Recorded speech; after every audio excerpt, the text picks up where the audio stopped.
Hytale is a beautiful game, but it's in early access and some of the aspects can be limited. But luckily, there are already a ton of mods. So in this video, we will be going over some of the best mods that are already out for Hytale. Remember, this list was made entirely based on my personal opinion. All mods will be linked in the description, and let me know if I missed any good ones. First up, we have the Lucky Mining mod by Buzz135. With this mod, every time you break an ore, there's a chance another one like it spawns on an adjacent block. Not to mention, the more ores you mine in a row, the chances of another ore spawning increases. This mod is great if you aren't really a huge fan of spending all your time mining so far in Hytale. Next up, we have the Young's High Dungeons by Young Nick Young. This mod adds a newly generated dungeon with more combat, loot, and replayability to the base game. Now, the only way to access this dungeon so far is through completing the memories mechanic and unlocking the ancient gate. The mod is only like this so far because the creator of the mod is waiting for World Gen version 2 to come out, and then he will start adding spawns around the map and more designs. But as of right now, it's super cool to have a dungeon through a portal. A nifty progression feeling mod is the MMO skill tree by Siegfried. With this level up system, you gain XP for different actions like mining, combat, harvesting, each one coming with their own level. Every milestone level, you unlock bonuses like stat boosts, gather bonuses, and combat effects. All you have to do to access the skill leveling interface is type in /XP. Let me know in the comments whether or not you like this style of mod. One awesome combat mod is Juan's Wonder Weapons by Juanmine. This mod adds 15 new one-of-a-kind relic-feeling weapons. Every relic weapon has a really cool theme behind it and looks honestly just insane. As of right now, they can all be crafted in the blacksmith's anvil and will use the highest tier of ore at the point in the game. So since Mithril's still locked, I believe,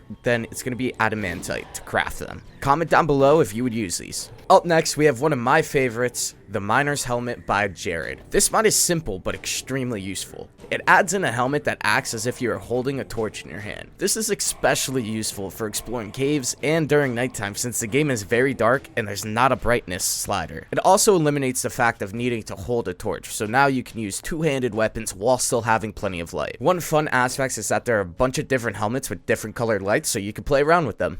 Another great armor-oriented mod is the Hide Armor mod by Smugtox. This mod allows you to hide your armor visually while playing Hytale, making it really useful for people who pre-purchased and got bonus skins they want to see. All you have to do is type in a simple command /hide armor and then either head, chest, hands, or legs for whichever part you want hidden. Note, this mod does not hide your armor for other players visually yet because Hytale does not let you actually take over cosmetics, but the mod creator says he is working on it. Now onto the RPG leveling its stats by, forgive me if I butcher this name, Zuka. In this leveling mod, you earn XP by defeating mobs. Each time you level up, you gain stat points, and to use them, all you need to type in is the command /level-GUI. This will bring up the menu where you are able to add stat points to a ton of different stats, increasing them. The mod creator even added a fun leaderboard for the lobby so you can compete with your friends.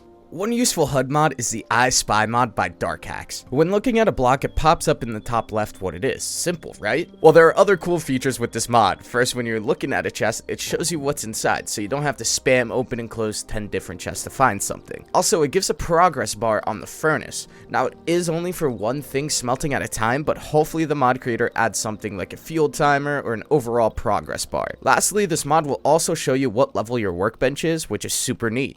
Another quality of life mod is the Better Map by Parallax. The map in Hytale is a bit weird since it erases itself as you travel, but with this mod the map will stay discovered and you'll be able to see everything. Also, not to worry, there are some optimizations for slower PCs so your game won't crash when opening a giant map. Also added with this mod is a cool waypoint menu, making it a little easier to make waypoints. Do you like the changes that this mod makes? Let me know down below. Another HUD mod is the Wayfinder minimap by AlexR03. This mod is a simple minimap. One great part about this mod is that there are different customization options like the zoom of the minimap or the position on your HUD, and you can either have the map locked with north on top or have the map rotate with your player. One thing to note about this mod is that it does not work with the I Spy mod I mentioned before.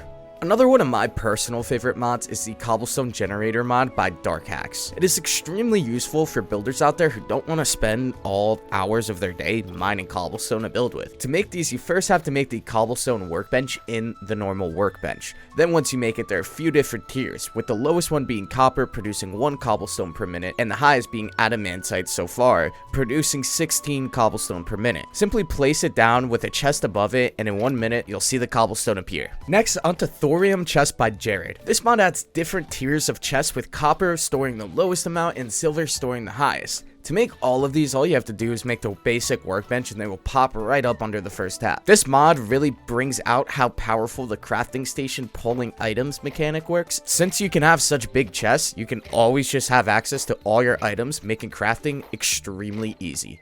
The Violet's Furnishing mods has a ton of new furniture for people who love making their builds feel cozy. First, you'll need to craft Violet's workbench in the crafting station, then you'll have tons of new options, with the workbench bringing different chairs, beds, lights, and even paintings. One of the great aspects of this mod is if you make the hammer, you can smack some of the furniture to change its color. It is a fantastic mod if you're looking to make more exciting, cozy builds. Next, we have No Cube's Simple Bags. This mod adds these craftable bags that act as extra inventory slots. There are 3 craftable bundles, small, medium, and large, with each increasing in size. They're also relatively easy to make, so if you could start off base game making them, you'll never have to go back to your home to store items when you're exploring. Are these too overpowered? Let me know in the comments. Lastly, we have the Elemental Swords by Iced Fox Studios. This mod adds in 5 powerful elemental long swords, which are all craftable in the blacksmith's workbench. These weapons have unique effects and stunning visuals when you swing them. I don't want to spoil all the effects for you, so I'll just tell you one of them. The Frostbite long sword freezes enemies with every strike, immobilizing them in frost particles and leaving them vulnerable to follow-up attacks. Is this mod something you're interested in?